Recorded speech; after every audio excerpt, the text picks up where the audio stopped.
читал про цвет и звук.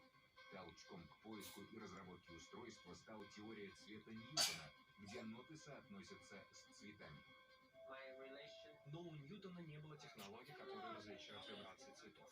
Поэтому 16 лет назад я решил создать систему, которая позволила бы слышать их. Тогда это была веб-камера, которая определяла вибрации цветов. Компьютер их замедлял, и я мог услышать их через наушники. Когда он полностью выстроил свою систему восприятия мира, то решил создать для себя новый орган, вживленный в череп антенну, которая позволила бы слышать цвета. Операцию провел анонимный хирург, потому что комитеты по биоэтике неоднократно отказывали в имплантации.